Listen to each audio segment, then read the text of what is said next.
মানে 50+ যায়। এতিয়া চাওক চাৰ্জ শেষ হ'বই হ'ল আৰু এই ঘাটৰো আপোনাৰ ঘাটটো মানে শেষ হ'ব হৈছে 83.4 কিলোমিটাৰ গৈছে। চাওক গোটেই হাবি, এইফালে গোটেই হাবি আৰু এইটো কিবা অফিচ এটা আছে। এতিয়াও মানুহ আছে বাৰু, যদি মানে আকৌ নতুনকৈ যদি কিবা কৰিম বুলি ভাবিছে নাজানো। কিন্তু নমস্কাৰ, অন্য এটা ব্লগৰ সৈতে মই বিকাশ আৰু আপোনালোকে চাবলৈ আৰম্ভ কৰিছে বিকাশ নিউ ব্লগছ। আৰু আজি মই আহিছিলোঁ বেতিয়নী। চাওক আজিকালি আচলতে গাঁৱৰ ৰাস্তাবিলাক কিমান ধুনীয়া চাওক। সেইটো আগতে মানে আপোনাৰ বেতিয়নী আহিবলৈ মানে মানুহে চিন্তা কৰে, কিন্তু আজিকালি চাওক আগতে এইবোৰ ৰাস্তাত সেইটো চাওক ইটা ভাটা দেখিছে, আগতে এইবোৰ ৰাস্তাত বাঘ ওলায়, ৰাতি মানুহে আহিবলৈ আচলতে ভয় কৰে। কিন্তু এতিয়া ৰাস্তা মানে তেনেকুৱা হ'ল নহয়, মজা মানে গুলি ৰাস্তা হ'ল। আৰু মই ঘৰৰ পৰা মানে বাইদেউক স্কুলত থৈ আপোনাৰ সেইটো ভাড়া পালোঁ বেটেৰীলৈ, সিহঁতক বাৰু এতিয়া আপোনাৰ থৈ আহিলোঁ। কিন্তু বেটেৰী চাওক, বেটেৰী মাত্ৰ চাওক মই ঘৰৰ পৰা কৈ আনিছিলোঁ মাত্ৰ 29 কিলোমিটাৰ চলিছে। মানে মাইলেজটো ইমানেই বেয়া দিছে দিনক দিনে, মই কি ক'ম আৰু। এই গাড়ীখন লৈ মানে মোৰ একদম মাথা চাথা মানে একদম মানে গৰম হৈ গৈছেগৈ। সিটোৰ পিছত সিটো প্ৰব্লেম, সিটোৰ পিছত সিটো প্ৰব্লেম। এতিয়া মানে কি কৰিছে আপোনাৰ, মানে গাড়ীখনৰ যিটো আপোনাৰ মটৰ চাউণ্ডটো, সেইটো মানে চাউণ্ডটো অকণমান মানে বেছি কৈছে, মানে পোৱাই আছে মানে বেছি। সেইবিলাকে আৰু প্ৰব্লেম, মানে কি ক'ব, মানে গাড়ীখন লৈ মানে ইটোৰ পিছত সিটো প্ৰব্লেম, সিটোৰ পিছত সিটো প্ৰব্লেম, মানে কি ক'ম আৰু। বাৰু ব'লক যাওঁ এতিয়া আমি এনেকৈ কোৱালগুৰি হৈ যামগৈ, মানে কোৱালগুৰি হৈ যাম। আৰু আগতে যিটো আচলতে চেনিকল আছিলে সেইটো আপোনালোকক অকণমানকৈ মানে দেখাবলৈ চেষ্টা কৰিম। তেনে ব'লক। য'ত বাঘৰ ভয় আৰু ত'তে ৰাতি হয়। এতিয়াবা ৰাতি হোৱা নাই, এতিয়া আপোনাৰ ৰাতিপুৱা হৈ আছে, কিন্তু য'ত বাঘ ওলায় মই সেই অঞ্চলেদি আচলতে পাৰ হৈ গৈ আছোঁ। মানে আগতে সেইবোৰ জেগাতে পূৰা মানে বাঘ ওলায়, দেখিছে।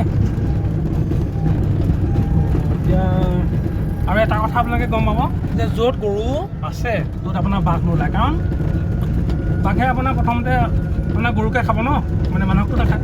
চ' গৰু য'ত আছে তাত আপোনাৰ বাঘ নাই। কিন্তু যিখন মানে হাবি এইফালে পূৰা ভয় লাগে মানে আহিবলৈ। মই এতিয়া পালোহি য'ত আগতে আচলতে চেনিকলটো আছিলে, বৰুৱা বামুণ গাঁও। এইটো চাওক, এইটো কি অৱস্থা হৈছে। সেইটো আপোনাৰ কিহবাৰ অফিচ এটা আছিলে, আৰু এতিয়া এইফালে চাওক গোটেই হাবি, এইফালে গোটেই হাবি আৰু এইটো কিবা অফিচ এটা আছে। এতিয়াও মানুহ আছে বাৰু, যদি মানে আকৌ নতুনকৈ যদি কিবা কৰিম বুলি ভাবিছে নাজানো। কিন্তু মাজতে আপোনাৰ মুখ্যমন্ত্ৰীগৰাকী আহিছিলে, তেখেতে আহি পেলাই কিবা ইয়াত আপোনাৰ ডাঙৰ মানে কিবা এটা কৰাৰ মানে কথা কৈছিলে। তাৰ কাৰণে চাগে অফিচটো আপোনাৰ খোলা আছে, মানে কিবা কিবি কাম আৰম্ভ হ'বও পাৰে। আৰু এতিয়া মই যাওঁগৈ আপোনাৰ ডেৰাগাঁৱলৈ, চাওঁ কিমান ভাড়া পাওঁ নাপাওঁ, আৰু আপোনালোকে ভিডিঅ'টো চাই থাকক। 2 hours later. বন্ধুসকল, এতিয়া আহি আছোঁ ঘৰ। এতিয়া সময় হৈছে 1:05 আৰু অথনিৰ পৰা 10টাৰ পৰা প্ৰায় 2 ঘণ্টাৰ ওপৰত হ'ল, কিন্তু নাই ইমান ভাড়া নাপালোঁ। আৰু আপোনালোকে চাৰ্জ চাব দেই, কেই কিলোমিটাৰ গৈছে। এনেই সিহঁতি কয় ফুল চাৰ্জত আপোনাৰ 50+ যায়। এতিয়া চাওক চাৰ্জ শেষ হ'বই হ'ল আৰু এই ঘাটৰো আপোনাৰ ঘাটটো মানে শেষ হ'ব হৈছে 83.4 কিলোমিটাৰ গৈছে। চব মানে এনেই কথা কৈ থাকে ফাঁকি।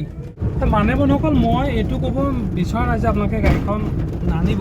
মানে গাড়ীখন এইবিলাক আপোনাৰ কণ্ডিশ্যন ভাল, মানে কমফৰ্টটো আছে, আৰু মানুহ বাৰু কম যায়, মানুহ বেছি নাযায়। মানুহ খুব বেছি শকত হ'লে আপোনাৰ 3জন যায়, নহ'বা ক্ষীণ হ'লে আপোনাৰ 4জন যায়।